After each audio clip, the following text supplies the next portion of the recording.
Hallelujah, praise the Lord. God bless you, brethren. Hallelujah, praise the Lord. Amen. Let us pray, my beloved brothers and sisters, for the anointed holy message of salvation tonight. Let us pray. There is Heavenly Father, our great God, Savior, Jesus Christ, to the best prayer of the Holy Beloved and our Apostle Evangelist, Wildy Almeida. We thank you so much for anointing every part of our service tonight, and the most of all for moving in our midst, for blessing us with your sweet Holy Spirit. Once again, we come unto the throne of grace, visit you, O Lord, to please anoint the holy message of salvation unto thy humble servants, O Lord, for I cannot do anything by myself.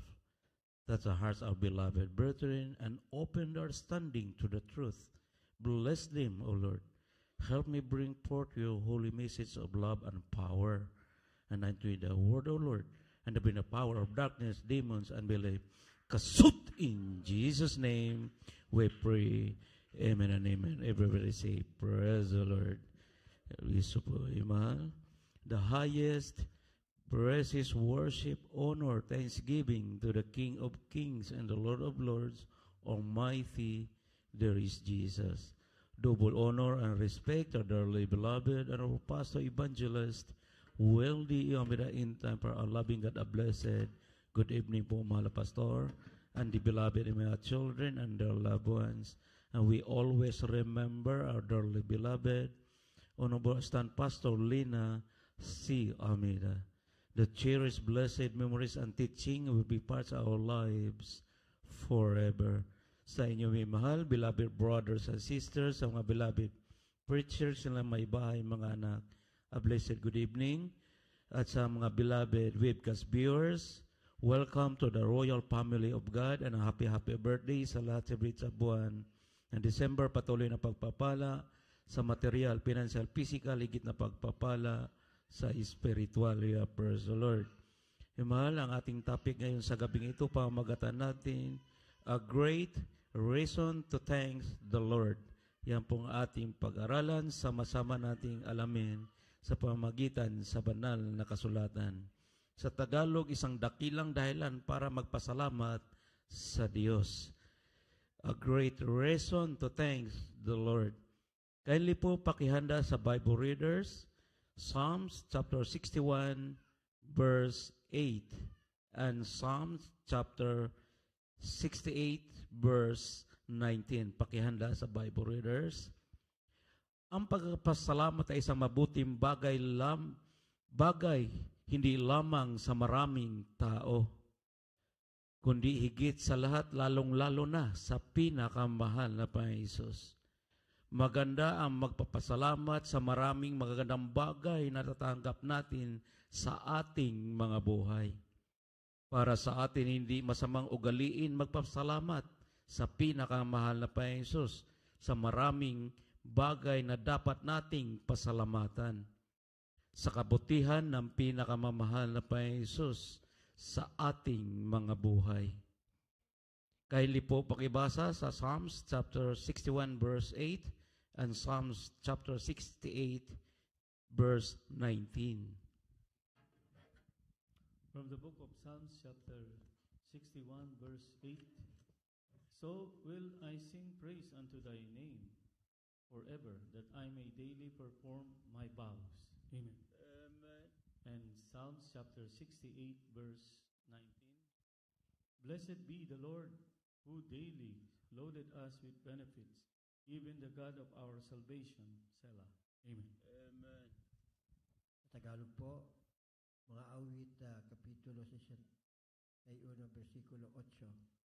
Tagayoy aawit ako ng pagpuri sa iyong pangalan magpakailanman, upang mag-isagawa ko araw-araw ang aking mga panata. Awit 68, kapitulo 19. Purihin ang Panginoon na nagpapasan araw-araw ng aming pasan sa mga tuwid bagay, ang Diyos na siyang aming kaligtasan. Selah. Amen. God bless you sa Bible readers, pagbabasa sa banal salita ng pinakamahal na Panginoon. Palakpakan muna natin ang pinakamahal na Panginoon. God bless you, mahal. Dito po mali yung sinasabing panata yung ating tungkulin na ibinigay ng pinakamahal na Panginoon Hesus. Ating pong pangalagaan, ating pong pag-iingatan, sapagkat ang nagbigay nito walang iba, ang lumikha ng langit at lupa, ng gumawa ng lahat ng bagay, walang iba ang pinakamahal na Panginoon Hesus. Lalo na yung binago ang ating buhay, itinuwid ang ating buhay.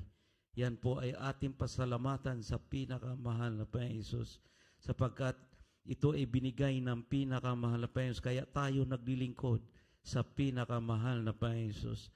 Tayo ay magpasalamat na mayroong pagpupuri sa harapan ng pinakamahal na Panginoon Hesus.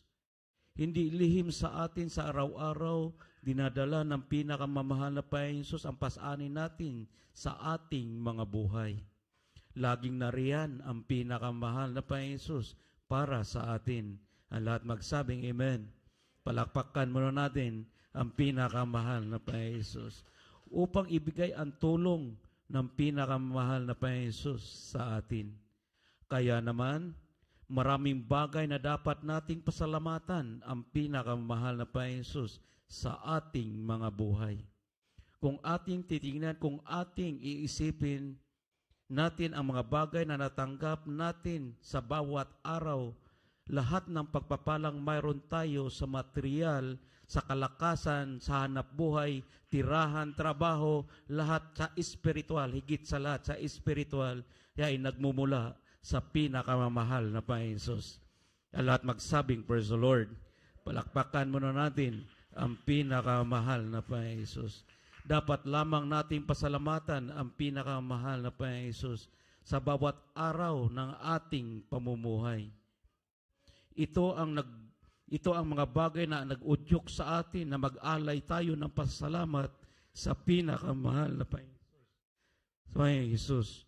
Walang dahilan upang hindi tayo magpapasalamat sa pinakamahal na Panginoon Hesus sa mga pagpapalang ating natatanggap sa araw-araw ng ating mga buhay.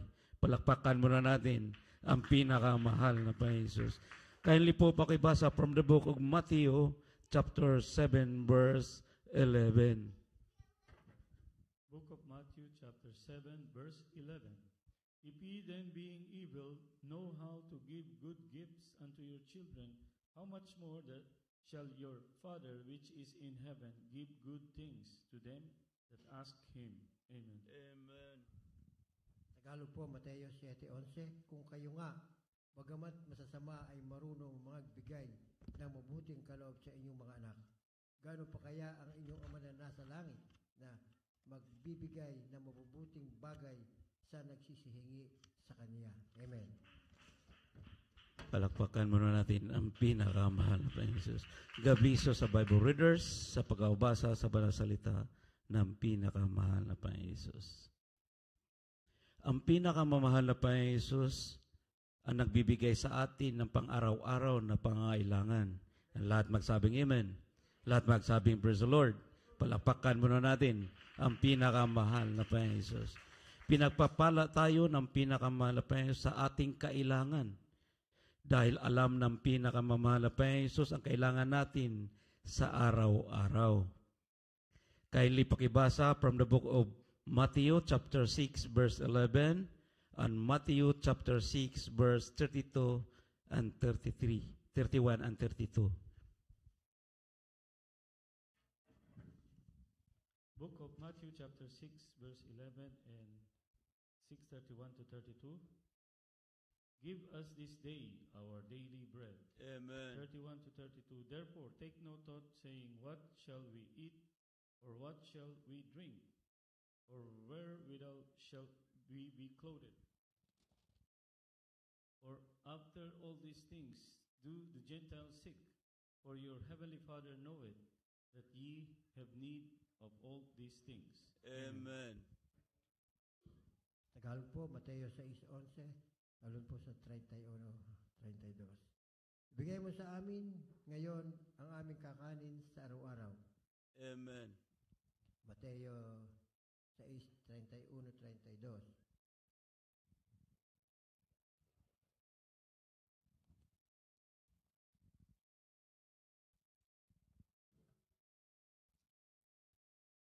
31, kaya huwag kayong mga balisa na magsabi, ano ang aming kakanin? O ano ang aming iinumin? O ano ang aming daramtin? 32, sapagkat ang lahat ng mga bagay na ito ay siyang pinaghahanap ng mga hintil, yamang talastas ng iyong Ama sa kalangitan, na kinakailangan ninyo ang lahat ng mga bagay na ito. Amen. God bless you sa Bible readers sa pagkabasa sa banal salita ng pinakamahal na Panginoon Jesus. Ito po ay sinasabi ng pinakamahal na Panginoon Jesus, huwag tayong mabalisa sa anuman ang ating kakainin. Huwag tayong mabalisa anuman ang ating inumin o anuman ang ating daramtin. Sapagkat alam ng pinakamahal na Panginoon Jesus na atin niyang kailangan araw-araw sa ating mga buhay. Alam ng pinakamahal na Panginoon Jesus ang ating pangangailangan. Palakpakan muna natin ang pinakamahal na Panginoon Jesus. Huwag tayong mabalisa, huwag tayong mag-alala sapagkat alam ng pinakamahal na Panginoon Jesus ang lahat ng bagay na ating kailangan sa araw-araw. Maraming pagkakataon iniingatan at iniligtas tayo ng pinakamamahal na Panginoon Jesus mula sa kapahamakan at hanggang ngayon. Palakpakan muna natin ang pinakamahal na Panginoon Jesus. Ang lahat magsabing, praise the Lord. God bless you, may mahal. Ngayon, binibigyan tayo ng pinakamahal na Panginoon Jesus ng hangin at hininga upang patuloy tayong mabubuhay. Ang lahat magsabing, amen. Ang lahat magsabing, praise the Lord. Palakpakan muna natin ang pinakamahal na Panginoon Jesus. Alam ng pinakamahal na Panginoon Jesus ang ating pangangailangan. Binibigay niya tayo ng hangin, binibigyan tayo ng hininga para tayo'y mabubuhay.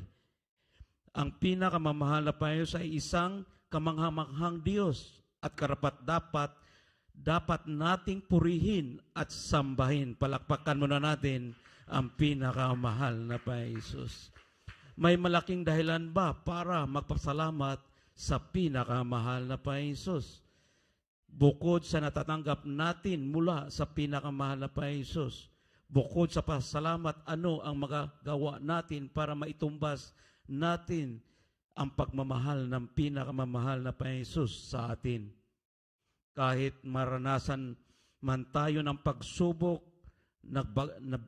nagbagsak sa atin, patuloy tayong babangon muli sa pamamagitan sa tulong ng pinakamahal na Panginoon Jesus sa atin.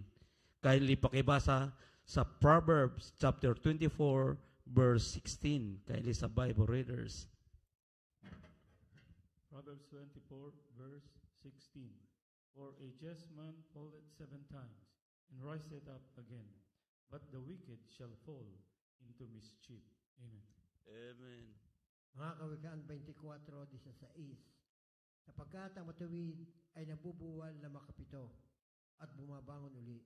Ngunit ang masama ay nabubuwal sa kasakunaan. Amen. God bless you sa Bible readers sa pagkabasa sa banal salita ng pinakamahal na Panginoon Jesus. Palapakan muna natin ang pinakamahal na Panginoon Jesus. God bless you po, mahal. Lagi nating sikaping magbigay ng papuri at pasalamat sapagkat ang ating buhay ay magiging mahalaga lamang sa harapan ng pinakamahal na Panginoon Jesus kung gagawin natin ang mga bagay ayon sa kalooban at hindi nagpabaya ang pinakamamahal na Panginoon Jesus sa atin. Ang lahat magsabing amen. Ang lahat magsabing praise the Lord. Kindly pakibasa, ito na pong huling verses natin, may mahal. Matthew chapter 6 verse 26. Ito na pong huling verses po natin. May mahal, maghanda po natin instrumentalist, mga awit. Matthew chapter 6 verse 26. Behold the fowls of the air, for they sow not, neither do they reap, nor gather into barns. Yet your heavenly Father feedeth them. Are ye not much better than they? Amen. Amen. Tagalog po, Mateo 6:26. Masdan ninyo ang mga ibon sa langit na hindi sila nangaghasik, ni nagsisigapas, ni nagtitipon man sa mga bangan, at sila'y pinakakain na inyong Ama sa kalangitan. Hindi ba lalong higit ang halaga ninyo kaysa kanila? Amen. Palakpakan muna natin ang pinakamahal na Panginoon Jesus. Ang lahat magsabing, praise the Lord. God bless you, mahal. God bless you sa Bible readers, pagkabasa sa banal salita ng pinakamahal na Panginoon Jesus. Dito po, mahal, sa talata ang ating nababasa po, mahal. Mas mahalaga tayo sa mga ibon. Ang mga ibon hindi po naghahanap buhay, pero pinapapakain ng pinakamahal na Panginoon Jesus. Mahalaga tayo sa pinakamahal na Panginoon Jesus. Kaya patuloy niyang binibigay ang ating pangangailangan sa araw-araw. Wala po tayong dapat ireklamo, wala po tayong dapat ipagbahala sa buhay sapagkat alam ng pinakamahal na Panginoon Jesus ang ating pangangailangan. Ang ating hanap buhay, ang ating kalakasan, ang ating katalinuhan, nagmumula lahat yan sa pinakamahal na Panginoon Jesus. Wala po tayong ipagmamalaki sa harapan ng pinakamamahal na Panginoon Jesus. Ang lahat ng bagay, ang lahat ng pagpapala na ating natatanggap mula sa pinakamamahal na Panginoon Jesus. Kung wala ang pinakamamahal na Panginoon Jesus, kung hiwalay tayo sa Kanya, wala tayong magagawa. Yan po ang sinasabi ng pinakamamahal na Panginoon Jesus. Kaya ang lahat ng pagpapala na ating tinatamasa, ang ating mga tungkulin, ating bigyang halaga sa ating mga buhay. Sapagkat tayo pinagpala sa lahat ng pinagpala sa maraming tao, tayo ay binigyan ng mga tungkulin sa buhay, sa paglilingkod, sa pinakamamahal na Panginoon Jesus.